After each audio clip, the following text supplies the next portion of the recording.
Hi guys, আমি আজকে তোমাদেরকে ঘ্যাটকোল রান্নার রেসিপি শেয়ার করব। দেখো, আমাদের স্যার বাগান থেকে ঘ্যাটকোল পাতা তুলে নিয়ে এলো। সেগুলো আবার ভালো করে মা ধুয়ে নিয়ে পরিষ্কার করে বেছে কেটে সবজি বাগান দিয়ে তুললো আমার ছেলে। ও ওই তোমার ছেলে বাগানে গিয়ে তুলছিল। হ্যাঁ, সেই একে বলে ঘ্যাটকোল। দেখবে এগুলো পরিষ্কার করে দিয়ে করে কেটে ধুয়ে আমরা কালকে সম্পূর্ণ দেখাবো। সবে বাটাবুটো কাটাকুটো শুরু হবে, তারপর কুচি কুচি করে কেটে নিল। তারপর সেদ্ধ করে ওটাকে ছেঁকে মিক্সিতে পেস্ট করে নিল।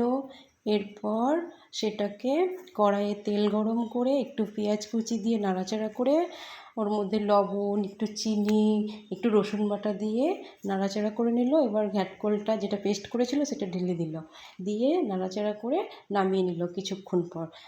খেতে দুর্দান্ত লাগে, তোমরা যদি খেয়ে দেখো তাহলে বুঝতে পারবে। যদি ভিডিওটা ভালো লাগে তোমরা লাইক করো, কমেন্ট করো, সাবস্ক্রাইব করে দিও আমাদের চ্যানেলটাকে। ভীষণ ভালো লাগে, আমারও খুব ভালো লাগে। স্যার তো খেয়ে খুবই ভালো লেগেছে, পরে আবার ভাত নিল, বললো ভাত দিতে, বললো আমি দিয়ে দিলাম। টাটা বন্ধুরা।